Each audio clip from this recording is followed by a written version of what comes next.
અમે ગાંધીનગરમાં એક બહુ એ વખત તો બધું એકદમ રંગીન વાતાવરણ અને બધા જોરદાર. કેશુભાઈ પટેલ મુખ્યમંત્રી હતા ત્યારે એક 1 મે એક ડાયરો રાખેલો, આખી રાત ચાલેલો. અને એમાં એમ કહે કે તબડક તબડક કરતા બાપુ નીકળ્યા ને ઘોડાએ ડાબો પગ ઊંચો કર્યો ને પછી એવું ચાલે ઘોડો ત્યાં ઊભો જ રહે અને કથાકાર તમને ક્યાંય લઈ જાય. 12 વાગે ઘોડાએ પગ ઊંચો કર્યો હોય તો બીજો પગ 2:30 વાગે ઊંચો થાય. અને બ્રાન્ચો ને સબ બ્રાન્ચો ને એટલી કથાઓ ચાલે એટલે માણસોને પકડી રાખવાના. તમને ઊંઘ આવે, તમને એમ થાય કે હવે હું જઉં. એટલે મને 1-2 જણા અધિકારીઓ હતા, અધિકારીઓ બહુ બેસી ના શકે એટલે મને કે મારે જવું છે પણ હવે આ પેલો બીજો પગ મૂકે પછી જવું. મેં તો રોકાવો હમણાં ખબર પડશે. આ તાકાત છે સાહેબ, આ સ્ટોરી ટેલિંગની તાકાત છે. સ્ટોરી ટેલિંગ હવે અત્યારે તો AI વાળા અને મોડર્ન કમ્યુનિકેશનવાળા યુવલ નોવા હરારીના આવ્યા પછી બધા સ્ટોરી ટેલિંગ શબ્દ બહુ વાપરે છે. પણ સ્ટોરી ટેલિંગ કોને કહેવાય એ તો ભીખુદાનભાઈના ત્યાં શિષ્યસ્તે હમ સાધિમામ ત્વામ પ્રપન્નમ. શિષ્ય થઈને બેસો તો ખબર પડે કે આ શું કહેવાય. એટલે આને બાણભટ્ટને સમજનારા જુદા છે. બાણભટ્ટને તો એ પ્રેમિકાનું વર્ણન કરતા હોય તો 27 પેજે એક વાક્ય પૂરું થાય. એટલે આપણે ધ્યાન રાખવું પડે કે આ વિશેષણ શેનું આવ્યું, ના એની વેણીનું આવ્યું, ના એની સાડીનું આવ્યું, ના એના યૌવનનું આવ્યું ને પછી પાછું યૌવન ચાલે તો 3.5 પેજ સુધી ચાલે. ત્યાં વચ્ચે 2 વખત તો આપણે ચા પીવી પડે કે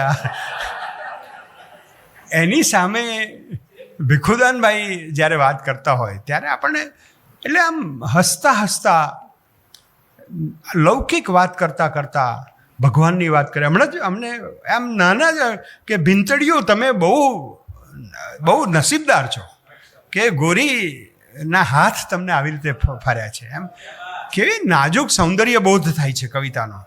અને મહાભારતના એવા પ્રસંગો કે રામાયણના એવા પ્રસંગો કે સાહેબે તો બહુ સરસ વાત કરી. એટલે તો પછી તો બ્રહ્મા આવ્યા અને બ્રહ્માએ કહ્યું કે તું લખ શ્લોક શોકત્વમાગત. શોકમાંથી શ્લોક આવ્યો છે. પણ ખાલી હું વિનોદ ભટ્ટને એટલા માટે યાદ કરું કે વિનોદ ભટ્ટે એવું કહ્યું કે આ પણ આંસુ જ છે, હાસ્ય પણ એ સૂકા આંસુ છે, ડ્રાય ટીયર્સ. હાસ્ય એ ડ્રાય ટીયર્સ છે. એટલે એમાં થોડું આમ તમારે અને આ જમાનામાં તો બધાને આવી રીતે જ કહેવું પડે, હસાવતા જ કહેવું પડે. સિરિયસલી કશું વાત કરો તો પેલા સાહિત્યકાર છે. એટલે સારું છે લોક આગળ જોડ્યું. અમે એક લોક મંથન નામના, એટલે આ લોક છે ને એ આપણે બધા એવું માનીએ છીએ શહેરવાળા કે લોકવાળાને બધી ખબર નથી પડતી અને આપણે બહુ ભણેલા છીએ અને બધા આપણા જેવા થાય એવી આપણી ઈચ્છા હોય છે. પણ સારું છે એ લોકો મજબૂત છે કે તમારા જેવા થવા ઈચ્છતા નથી. એમને ભજન કરવા છે. એટલે તમે જોજો કે મંદિર આગળ નાચતા હોય ને એ લોકો સેમી ભણેલા અથવા અભણ હોય છે. લગ્નમાં નાચે એ વસ્તુ જુદી છે.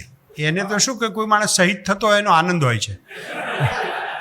એટલે એ 45 ડિગ્રીમાં નાચતા હમણાં મેં જોયા પરમ દિવસે જ. અરે આમાં પાછું કોટ પહેરીને નાચે. આપણને એમ થાય કે આટલી ગરમીમાં માણસ કમ્ફર્ટેબલ કેમ ના રહી શકે.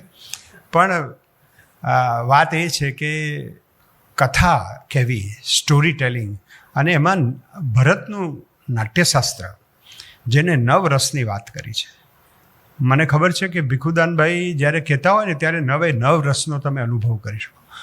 ભલા કઠોરમાં કઠોર માણસો પણ રડતા હોય. એ કન્યા વિદાયની વાત કરે કે કોઈ પાળિયાની એની વાત, ઝવેરચંદ મેઘાણીની જ કથા હોય પણ એ આખી એને એવી રીતે રજૂ કરે. અને આ ઈશ્વર, અમે તો એમને દેવીની એક કૃપા છે, સરસ્વતી માની એક કૃપા છે.